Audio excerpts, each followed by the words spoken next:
జై శ్రీమన్నారాయణ. జ్ఞానానందమయం దేవం నిర్మలా స్ఫటికాకృతిం ఆధారం సర్వ విద్యానాం హయగ్రీవ ఉపాస్మహే. బుద్ధిర్బలం యశోధైర్యం నిర్భయత్వామురోగత అజాఢ్యం వాక్పుటత్వం చ హనుమతు స్మరణాత్ భవేత్. చక్షుషే జగతాం కర్మ సాక్షినే తేజసాం నిధే మూర్తిత్రయ స్వరూపాయ మార్తండాయ నమో నమః. సర్వ జగమ్ములకు చక్షు వంటి వాడును, సర్వకర్మలకు సాక్షియును, తేజస్సులకు నిధియును, మూర్తిత్రయ స్వరూపుడు అగు మార్తాండునికి అనగా సూర్య భగవానికి నమస్కారం. కలో పరాశరి హోర ప్రత్యక్ష వరదర్శిని తద్యుక్తరిత్యానుమేయం జన్మకాల శుభాధికం. కలియుగమునందు పరాశర హోర ప్రత్యక్ష వల దర్శిని అని పెద్దల మతం కనుక ఆ పరాశర హోరేందు చెప్పబడిన పద్ధతిలో జన్మకాలాన్ని బట్టి శుభాశుభాలను మనం ఈరోజు శని వక్రంలోకి వెళ్తున్నాడు. వక్రగతిలోకి వెళ్తున్న శని ఎలాంటి ఫలితాలను ఇస్తాడు, అసలు వక్రత్వం అంటే ఏమిటి, దాని గురించి మనం ఇప్పుడు ఈ వీడియోలో తెలుసుకుందాం. శుభగ్రహాలు వక్రించిన రాజ్యప్రాప్తి, ధనప్రాప్తి అనేవి కలుగుతాయి. పాపగ్రహాలు వక్రించిన వ్యసన పరులు అవుతారు. బలవంతుడై వక్రించిన శుభగ్రహాలు అత్యంత శుభ ఫలితాన్ని ఇస్తారు. పాపగ్రహాలు దుఃఖాన్ని కలుగజేస్తారు. గ్రహాలు వక్రంలోనూ ఉచ్చలోనూ ఉన్నప్పుడు ఆ బలం అనేది ఇతర గ్రహాలచే హరించబడుతూ ఉంటుంది. అంటే తన బలాన్ని ఆ గ్రహాలు కోల్పోతాయి. అంటే ఈ సందర్భంలో వాళ్ళు చేయాల్సిన శుభ ఫలితాన్ని చేయరు. ఒకవేళ వాడు చేయాల్సిన చెడు ఫలితాన్ని కూడా చెడు చేయనంటే బలం అనేది మధ్యస్థంగా ఉంది అని గ్రహించాలి. వక్ర గ్రహం యొక్క దశ ఎలా ఉంటుందంటే కొమ్మరి చక్రం వలె తిరుగుతూ ఉంటుంది. పాపగ్రహాల దశల యందు అనేక దుఃఖాలు, శత్రు విరోధాలు కలుగుతాయి. శుభగ్రహాలందు ఇలా జరగదు. క్రూర గ్రహాలకు అంటే పాపగ్రహాలకు వక్రగతి చాలా యోగదాయకమైనది. అసలు వక్రగ్రహాలు ఎలాంటి ఫలితాన్ని ఇస్తున్నాయో తెలియజేస్తున్నా. అసలు వక్రం అంటే ఏమిటి, ఇది ఎలా ఏర్పడుతుంది, గోచారంపై వక్ర ఫలితాలు ఎలా ఉంటాయి అనేది మనం తెలుసుకునే ప్రయత్నం చేద్దాం. వాస్తవానికి సౌర కుటుంబంలో ఏ గ్రహము వెనక్కి తిరగడం అనేది జరగదు. తమ కక్షలలో సంచరిస్తున్నప్పుడు వాటి గతులలో తేడా వల్ల ఒక శీఘ్ర గ్రహము ముందుకు వెళ్తున్నట్లు, దానికంటే కొంత మందంగా నడిచే గ్రహం వెనక్కు వెళ్తున్నట్టుగా మనకు కనిపిస్తూ ఉంటుంది. దీనిని వక్రము అంటారు. ఇది చూసేవారి దృష్టికోణంపై ఆధారపడి ఉంటుంది. భూమి నుండి చూసే మనకు ఇవి ముందుకు వెనకకు నడుస్తున్నట్టుగా కనిపిస్తాయి. దీనినే వక్రము అంటారు. ఈ వక్రగ్రహాల ప్రభావం భూమిపై పడుతున్నట్లు జ్యోతిష్ శాస్త్రవేత్తలు తెలుసుకున్నారు. సూర్యునికి నియమిత దూరంలో ఉన్నప్పుడు ఈ వక్రాలు అనేవి ఏర్పడుతున్నాయి. ఖచ్చితంగా చెప్పాలంటే వక్రం అనేది దృష్టికి సంబంధించినది, ఒక భ్రమ. అయితే ఈ గ్రహాలు ఎన్ని రోజులు వక్రిస్తాయి అనే దాని గురించి మనం తెలుసుకుందాం. కుజుడు 80 రోజులు వక్రిస్తాడు, బుధుడు 24 రోజులు, గురుడు 240 రోజులు, శుక్రుడు 42 రోజులు, శని 140 రోజులు, ఇంద్రుడు 115 రోజులు, వరుణుడు 157 రోజులు వక్రగతి కాలం. అంటే ఎక్కువగా అదే మ్యాక్సిమం అన్ని రోజులు ఉంటాడు. అంటే అంతకంటే తక్కువ కూడా ఉండొచ్చు. ఇక స్థిరంగా ఉండే కాలం కుజుడు 3 రోజులు, బుధుడు అంటే దీన్ని స్థిరంగా ఉండడం అంటే స్తంభన, అంటే కదలకుండా ఉండడం. కుజుడైతే 3 రోజులు, బుధుడు 1 రోజు, గురుడు 5 రోజులు, శుక్రుడు 2 రోజులు, శని 5 రోజులు, ఇంద్రుడు 6 రోజులు, వరుణుడు 6 రోజులు. వక్రం ప్రారంభంలో కుజుడు అంటే రవి నుంచి దూరం ఎంత? 228 డిగ్రీలు. అయితే ఒకవేళ అదే బుధుడు రవి నుంచి 14 నుంచి 20 డిగ్రీల దూరంలో ఉంటాడు. అంటే వక్రం ప్రారంభమైనప్పటి నుంచి. తర్వాత గురుడు 245 డిగ్రీల దూరంలో ఉంటాడు. శుక్రుడైతే 29 డిగ్రీలు, శని 251 డిగ్రీ, ఇంద్రుడు 251 డిగ్రీ, తర్వాత వరుణుడు 259 డిగ్రీలు. ఇక వక్రగ్రహం అయిపోయింది. రుజు మార్గంలో అంటే సవ్యంగా వెళ్ళే గ్రహము ఎన్ని డిగ్రీలో ఉంటుందంటే కుజుడు అంటే ఇదంతా కూడా రవి నుంచి దూరంగా భావించాలి. కుజుడైతే 132 డిగ్రీలు, బుధుడైతే 17 నుంచి 20 డిగ్రీలు, గురుడు 115 డిగ్రీలు, శుక్రుడైతే 29 డిగ్రీలు, శని 109 డిగ్రీలు, ఇంద్రుడు 109 డిగ్రీలు, వరుణుడు 111 డిగ్రీలు. ఇది గ్రహాల యొక్క వక్రగతి, స్తంభన, రుజుగతి. అయితే వక్రగ్రహాలు ఇచ్చే ఫలితాలు ఎలా ఉంటాయి? జాతక ఫలితాలు విచారణ చేసేటప్పుడు భావచక్రం అనుసరించి ఫలితాలు చెప్పాలి. అంటే ఆ గ్రహం భావ మధ్యమంలో ఉందా, మధ్యలో ఉందా, భావం యొక్క అంత్యంలో ఉందా అనే విషయంపై ఆధారపడి ఉంటుంది. గోచార ఫలితాలు పరిశీలించేటప్పుడు భావంపై ఆధారపడి నిర్ణయించాలి.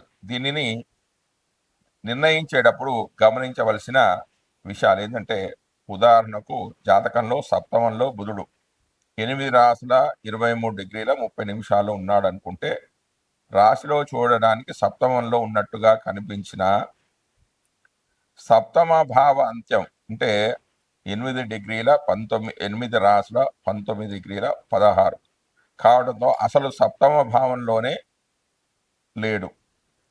భావచక్రంలో బుధుడు అస్తమంలో 4 డిగ్రీల 14 నిమిషాల ముందుకు నడిచి వక్రంలోనికి వెళ్ళడంతో బుధుని యొక్క దృష్టి అనేది సప్తమంపై ఉంటుంది.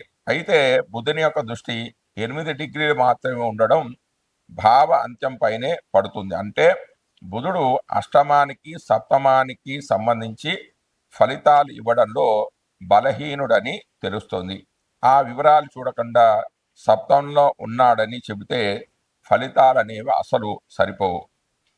భావ మధ్యమం దాటిన గ్రహానికి వక్రగతి ప్రారంభమైతే ఆ గ్రహ దృష్టి భావ మధ్యమం పైన పడుతుంది.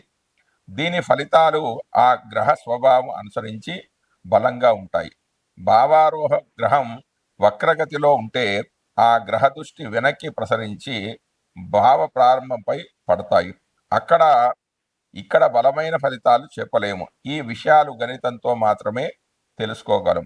వక్రగ్రహాలు ఇచ్చే ఫలితాలపై సమగ్ర సమాచారం అనేది లేదు. ఉన్న వివరాలను అనుసరించి ఫలితాలను పరిశీలిస్తే రవిచంద్రులకు వక్రత్వం అనేది ఉండదు. ఎప్పుడు కూడా సవ్యంగానే ముందుకే వెళ్తుంటారు. రాహుకేతువులు ఎప్పుడూ కూడా వక్రంలోనే సంచరిస్తూ ఉంటాయి. మిగిలిన కుజాది పంచగ్రహాలకు అంటే తారాగ్రహాలకు మాత్రం ఈ యొక్క వక్రత్వం అనేది ఉంటుంది. అంటే మిగతా గ్రహాలంటే కుజుడు, బుధుడు, గురుడు, శుక్రుడు, శని, ఈ 5 గ్రహాలకు మాత్రమే వక్రత్వము, స్తంభన, రుజు మార్గము ఇలాంటివి కలుగుతూ ఉంటాయి. వివిధ గ్రహాలు అంటే కుజుడు, బుధుడు, గురువు, శుక్రుడు, శని వీటికి మాత్రమే మనం వక్రగతి ఉంటుందని తెలుసుకున్నాం కదా. అయితే వీళ్ళు వక్రతంలో ఉన్నప్పుడు వీళ్ళు ఇచ్చే ఫలితాలు ఏమిటి అనేది క్లుప్తంగా తెలుసుకుందాం ఇప్పుడు. కుజుడు వక్రగతిలో ఉన్నప్పుడు మనిషిలో చొచ్చుబాటు గుణము, వేగం అనేది తగ్గుతూ ఉంటుంది. పురోగతి మందగించినట్టుగా అనిపిస్తూ ఉంటుంది. ఈ కారణంగా నిరాశ అనేది పెరుగుతుంది. వివాదాలు, విభేదాలు పెరుగుతాయి. ఒక విధంగా చెప్పాలంటే మన అంచనాలు ఎంతవరకు సాధ్యపడతాయో పరిశీలించుకునే కాలమని చెప్పవచ్చు. తర్వాత బుధుడు ఒక శుభగ్రహం. జ్ఞానము, సాంకేతికత, సమాచారం వంటి విషయాలకు కారకునిగా బుధుడు వక్రగతిలో ఉన్నప్పుడు సమాచారం ఇచ్చి పుచ్చుకోవడంలో ఆటంకాలు ఏర్పడడంతో ఈ విషయాలను తప్పుగా అర్థం చేసుకోవడం అనేది జరుగుతూ ఉంటుంది. అంటే సమాచారానికి, కమ్యూనికేషన్కి వాక్కి కారకుడు బుధుడు కాబట్టి అందులో కొన్ని లోపాలు అనేవి ఏర్పడతాయి. అవేంటంటే సమాచారం ఇచ్చిపుచ్చుకోవడంలో కొంచెం ఆటంకాలు అనేది ఏర్పడుతుంది. విషయాలు ఏదన్నా ఎదుటి వాళ్ళు చెప్తే దాన్ని తప్పుగా అర్థం చేసుకోవడం అనేది జరగవచ్చు. ఇది ఆలస్యానికి కారణం అవుతుంది. సాంకేతికతకు ఇదే పరిస్థితి ఏర్పడినా ఈ సవాళ్ళను ఎదుర్కొని సరైన పరిష్కారం కనుక్కునే అవకాశం అనేది కలుగుతుంది. అంటే ఈ విషయంలో కొంచెం ఆలోచించుకొని సరైన నిర్ణయాలు తీసుకునే అవకాశం ఉంటుంది ఎప్పుడు బుధుడు వక్రగతిలో ఉన్నప్పుడు. తర్వాత గురుడు జ్ఞానము, అభివృద్ధి వంటి విషయాలకు కారకునిగా సంవత్సరానికి ఒకసారి వక్రగతిలో అంటే సుమారుగా 4 నెలలు ఉంటాడు. ఏదైనా విషయం పైన మన అవగాహనను పునరావలోకనం చేసుకునే విధంగా అంటే మళ్ళీ మళ్ళీ ఆలోచించుకునే విధంగా చేస్తాడు. మన నమ్మకాలను, విలువలను పునఃపరిశీలన చేసుకునేలా చేస్తుంది. ఇది మానసిక చైతన్యానికి ఎంతో ఉపయోగిస్తూ ఉంటుంది. తర్వాత శుక్రుడు కూడా శుభగ్రహమే. అంటే బుధుడు, గురువుడు, శుక్రుడు శుభగ్రహమే. బుధుడు శుభగ్రహాలతో కలిస్తే శుభుడుగా, పాపగ్రహాలతో కలిసే పాపగ్రహంగా జాతక పరిశీలనలో మనం గుర్తించాలి. శుక్రుడు ప్రేమ, అందము, సామరస్యము సూచించే గ్రహంగా శుక్రుడు వక్రస్థితిలో ఉన్నప్పుడు సంబంధాలు, ప్రేమ వ్యవహారాలు అంటే ఇంటా బయట కూడా గణనీయమైన మార్పులకు లోనవుతూ ఉంటాయి. వ్యక్తులను మరింత లోతుగా అంచనా వేసే సమయం. అంటే నేను ప్రేమించిన వ్యక్తి సరైన వాడా కాదా, ఇతన్ని వివాహం చేసుకుంటే జీవితం బాగుంటుందా బాగుండదా అనే ఒక ఆలోచన. అంటే తిరిగి ఆలోచిస్తూ ఉంటారు. చాలా కాలంగా పరిష్కారం కాని వ్యవహారాలు ఒక కొలిక్కి రావడమే కాకుండా వాటికి పరిష్కారాలు కూడా లభిస్తాయి. అంటే గుడ్డిగా నమ్మకుండా మళ్ళీ ఆలోచించి చెడు నిర్ణయాలు తీసుకోకుండా సరైన మార్గాన్ని నడిచే విధంగా శుక్రుడు ఆలోచింపజేస్తాడు. అంటే శుక్రుడు వక్రంలో ఉన్న వాళ్ళకి, అంటే గోచారంలో కూడా వక్రంలో ఉన్న వాళ్ళకి ఇలాంటి ఫలితాలన్నీ వస్తాయి. ఇక శని క్రమశిక్షణ, బాధ్యతలను సూచించే గ్రహంగా శని సంవత్సరానికి ఒకసారి వక్రగతిలో సుమారుగా 4 నెలల కాలం ఉంటాడు. ఈ సమయంలో మన అంచనాలను తిరిగి సమీక్షించుకోవాల్సి ఉంటుంది. కట్టుబాట్లు, బాధ్యతలు వంటి దీర్ఘకాలిక లక్ష్యాలు ఆందోళన కలిగించిన వాటికి పరిష్కారాలు చూపించడంతో పాటు మానసిక పరిపక్వతకు సవాలుగా నిలిపి సమస్యలు అధిగమించడానికి ప్రోత్సాహాన్ని ఇస్తుంది. మనం ఇప్పుడు వీడియోలో శని భగవానుడు వక్రగతి చెందినప్పుడు మేషాది ద్వాదశ రాశుల వారికి ఫలితాలు ఏ విధంగా ఉంటాయి అనే దాని గురించి మనం ఇప్పుడు చర్చించుకుంటున్నాం. మనం ఇప్పుడు ఈ వీడియోలో మకర రాశి వారికి శని వక్రగతిలో సంచరిస్తున్నప్పుడు ఫలితాలు ఏ విధంగా ఉంటాయి అంటే వీరికి శని భగవానుడు 3వ స్థానంలో సంచరిస్తున్నాడు.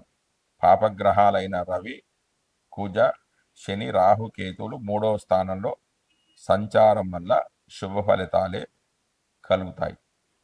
శని వక్రగతిలో సంచరించడం వల్ల తాను ఇవ్వవలసిన శుభ ఫలితాలను కొంతమేర తగ్గుతూ ఉంటాయి. అంటే ఇతర గ్రహాల యొక్క ప్రభావం వల్ల ఆ యొక్క ఫలితాలలో కొంచెం ఆటంకాలు అనేవి ఏర్పడతాయి. అసలు తృతీయ భావంలో ఏమేమి ఉన్నాయి అని ఆలోచిస్తే ధైర్యం, సోదర యుద్ధ కర్ణ చరణాద్వక్షేత్ర చిత్రా భ్రమ, సామర్థ్యం, సురసద్మపాపకరణం, స్వప్నో భటో విక్రమ, స్వీయో బంధు జనసుహు చలన కంఠాదుష్ట భోజ్యాధికం, శక్తిర్ధయా విభాగ భూషణ గుణ, విద్యా వినోదో బలం, లాభోద్యేహ సముద్య సత్కుల భవ, భృత్యచ్చ పిత్రస్థలం, దాసీ భృత్య సుయినైన యాత్ర ఉరుకార్యం స్వీయ ధర్మ స్థితత్ అంటే ధైర్యం, కనిష్ట సోదర సోదరీలు, యుద్ధం, చెవులు, పాదాలు, మార్గం, ప్రదేశం, చిత్తచాంచల్యము, సామర్థ్యము, పూజాగతి, తాపం కలిగించడం, కలలు, భటులు, పరాక్రమం అంటే జన యొక్క సహకారం,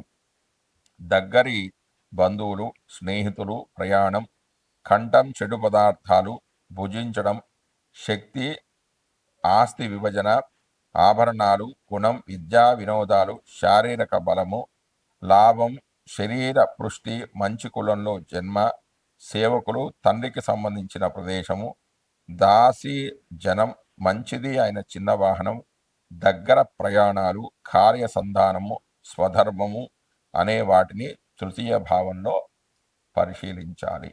తృతీయ భావంలో పాపగ్రహమైన శని సంచారం వల్ల అంటే రుజుమార్గంలో సంచరించడం వల్ల శుభ ఫలితాలు కలుగుతాయి. ఇదంటే జనాల యొక్క సహాయ సహకారాలు లభిస్తాయి, ధైర్యంగా అనుకున్న పనులు సాధిస్తారు, దగ్గరి ప్రయాణాలు చేస్తారు, స్నేహితుల యొక్క సహకారం అనేది లభిస్తుంది, విద్యలో అభివృద్ధిని సాధిస్తారు, విందు వినోద కార్యక్రమాల్లో పాల్గొంటారు, శారీరక బలం కూడా పెరుగుతుంది. కానీ ఇవన్నీ కూడా ఎప్పుడు సంభవిస్తాయంటే శని భగవానుడు రుజుమార్గంలో సంచరిస్తున్నప్పుడు. అయితే వక్రగతిలో శని సంచారం వల్ల వీటిలో కొన్ని ఫలితాలనేవి చాలా తక్కువగా ఉంటాయి. ఈ సందర్భంలో వీటి గురించి ఆలోచించాలంటే వక్రగ్రహం తోడబుట్టిన వారికి సంబంధించిన విషయాలపై దృష్టి పెడతారు. అంటే ఇలా ఉన్నప్పుడు వారితో మంచిగా మాట్లాడుతూ ఉండాలి. వాటికి సంబంధించిన విషయాల్లో వారితో ఎప్పుడు కలుస్తూ రాకపోకలు జరుపుతూ వాళ్ళ విషయంలో వాళ్ళ క్షేమ సమాచారాల విషయంలో ఆలోచిస్తూ ఉండాలి. అలాగే దగ్గరి ప్రయాణాలు, సమాచారం ఇచ్చిపుచ్చుకోవడం వంటి విషయాలపై దృష్టి పెడుతూ ఉండాలి. ఒకవేళ బుధుడు ఇక్కడ వక్రంలో వెళితే సాంకేతిక పరికరాలకు ముఖ్యంగా కంప్యూటర్లు సమస్యలు ఏర్పడతాయి అని కూడా పాశ్చాత్య గోచారంలో అంటే వెస్టర్న్ ఆస్ట్రాలజీలో వీటి గురించి చెప్పడం అనేది జరుగుతుంది. అంటే ప్రయాణాల విషయంలో ఇబ్బందులు కలుగుతాయి కాబట్టి వాటి విషయంలో కొంచెం ఆలోచిస్తారు. సహకారం అనేది కొంచెం మేర జనాల నుంచి సహకారం అనేది కొంచెం తక్కువగా లభిస్తూ ఉంటుంది. కార్యసంధానం అంటే అనుకున్న పనులు అనేవి కొంచెం ఆలస్యంగా జరుగుతాయి. అంటే తమ అనుకున్న టార్గెట్ అంటే ఈ సమయంలో ఈ టైంలో ఒక పని కావాలి అని ఏదైనా టార్గెట్స్ పెట్టుకున్నా కూడా అది కాకపోవచ్చు, అంటే ఇంకొంచెం లేట్ కావచ్చు. కాబట్టి దీనివల్ల చిత్తచాంచల్యం అనేది ఏర్పడుతుందంటే కొంచెం కోపం రావడము, మానసికంగా కొంచెం కుంగిపోవడం లాంటివి కూడా కొంచెం జరుగుతూ ఉంటాయి. జై శ్రీమన్నారాయణ. శని దోషహారిగా ఉన్నప్పుడు వాళ్ళ ఉద్యోగంలోనూ వ్యాపారంలో కూడా అనేక ఇబ్బందులు ఉన్నప్పుడు, శని వల్ల ఇబ్బందులు ఎదుర్కొన్నప్పుడు చేసుకోవాల్సిన పరిహార మార్గాలు ఏంటంటే శని దోష పరిహారానికై ఆంజనేయ స్వామి ఆలయాన్ని సందర్శించండి, లేకపోతే శివాలయానికి సందర్శించండి. ఏకాదశి కానీ సోమవారం కానీ, ఆరుద్ర నక్షత్రం రోజు కానీ, మాస శివరాత్రి రోజు కానీ రుద్రాభిషేకాన్ని చేసుకుంటూ ఉండండి. వీలైతే ప్రతి సోమవారం కూడా రుద్రాభిషేకం అనేది చేసుకుంటూ ఉండండి. నిత్యం హనుమాన్ చాలీసా పారాయణం అనేది చేసుకుంటూ ఉండండి. ఆవాలు కానీ నువ్వులు కానీ దానం చెయ్యండి. నువ్వులను హోమంలో వాడవచ్చు లేదా దానంగా ఇవ్వవచ్చు. ఈ మంత్రాన్ని నిత్యం పఠిస్తూ ఉండండి. ముఖ్యంగా శనివారం రోజున శని హోరా సమయంలో అంటే శనివారం ఉదయం 6 గంటల నుంచి 7 గంటల మధ్యలో ఈ యొక్క మంత్రాన్ని చదువుకోండి. అదేమిటి?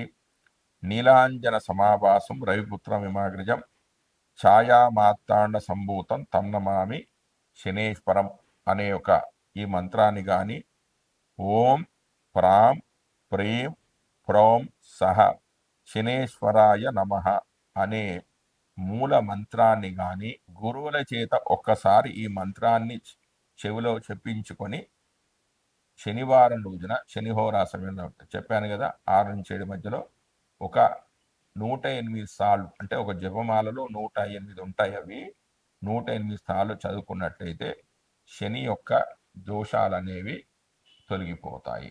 జై శ్రీమన్నారాయణ.